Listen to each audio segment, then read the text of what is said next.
अर्जुन की मृत्यु पर देवी गंगा क्यों मुस्कुराने लगीं? कुंती पुत्र अर्जुन को महाभारत के समय का सबसे बड़ा धनुर्धर माना गया है। ऐसा भी माना जाता है कि अर्जुन के पास अगर धनुष चलाने का कौशल नहीं होता तो पांडव शायद ही महाभारत युद्ध जीत पाते। साथ ही अधिकतर लोग यही जानते हैं कि अर्जुन की मृत्यु पांडवों के सशरीर स्वर्ग यात्रा के दौरान हुई थी।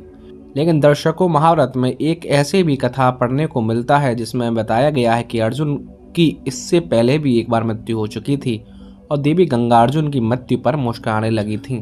तो मित्रों, आइए जानते हैं आखिर अर्जुन की मृत्यु पर देवी गंगा क्यों मुस्कुराने लगी थी। अश्वमेध यज्ञ। कथा के अनुसार महाभारत युद्ध में विजयी होने के बाद ज्येष्ठ पांडव युधिष्ठिर हस्तिनापुर के राजा बने। कुछ प्रकार श्री कृष्ण जी के कहने पर युधिष्ठिर ने अश्वमेध यज्ञ का आरंभ किया। नियमानुसार यज्ञ के अश्व को अर्जुन के नेतृत्व में छोड़ा गया। अश्व जहां जहां जाता, अर्जुन अपनी सेना के साथ उससे पीछे पीछे जाते। इस दौरान यज्ञ का अश्व कई राज्यों में गुजरा, जिसमें से कई राज्य के राजाओं ने अर्जुन से युद्ध किए बिना ही हस्तिनापुर की अधीनता स्वीकार कर ली, और जिसने ऐसा नहीं किया उसे अर्जुन ने युद्ध में परास्त कर अपने अधीन कर लिया। इसी क्रम में अश्वमेध यज्ञ का अश्व एक दिन मणिपुर पहुंचा।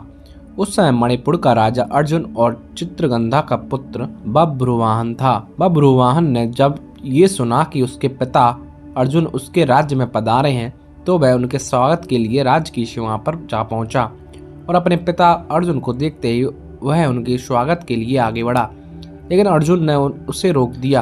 अर्जुन बभ्रुवाहन से कहा कि मैं इस समय तुम्हारा पिता नहीं हूँ, बल्कि हस्तिनापुर नरेश का प्रतिनिधि हूँ, इसलिए क्षत्रिय नियमानुसार तुम्हें इस समय मुझसे युद्ध करना चाहिए। उसी समय अर्जुन की दूसरी पत्नी उलूपी वहां आ गई और बभ्रुवाहन से बोली, पुत्र, तुम्हें अपने पिता के साथ युद्ध करना चाहिए। अगर तुम युद्ध नहीं करोगे तो ये तुम्हारे पिता का अपमान होगा। माता की आज्ञा पाते ही बभ्रुवाहन युद्ध के लिए तैयार हो गए। इसके बाद अर्जुन और उनके बेटे के बीच घोर युद्ध हुआ था। काफी समय युद्ध चलने के बाद जब कोई परिणाम नहीं निकला तो बभ्रुवाहन ने कामाख्या देवी से प्राप्त दिव्य बाण से अर्जुन पर प्रहार किया, जिससे अर्जुन का सर धड़ से अलग हो गया।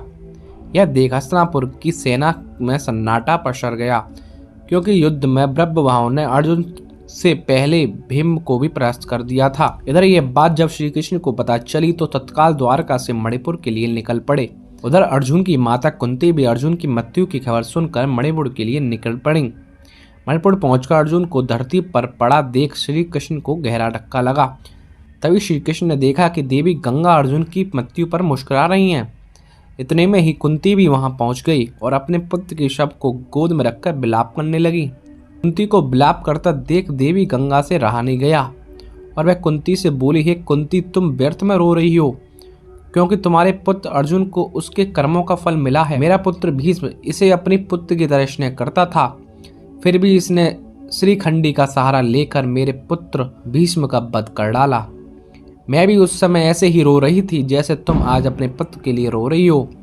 मैंने अपने पुत्र के वध का बदला ले लिया, क्योंकि जिस कामाख्या देवी के बाण से बभ्रुवाहन ने अर्जुन का सिर धड़ से अलग किया है वो मेरे ही द्वारा ही प्रदान किया गया था।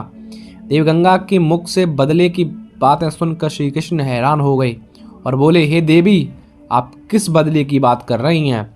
आप किस किस से बदला लेंगी? अर्जुन की माता कुंती से या फिर अर्जुन से? आप एक माता से प्रतिशोध कैसे ले सकती हैं? तब देवी गंगा ने कृष्ण से कहा, वासुदेव, ये तो आप जानते ही हैं, अर्जुन ने उस समय मेरे पुत्र का वध किया था, तब वो निहत्था था।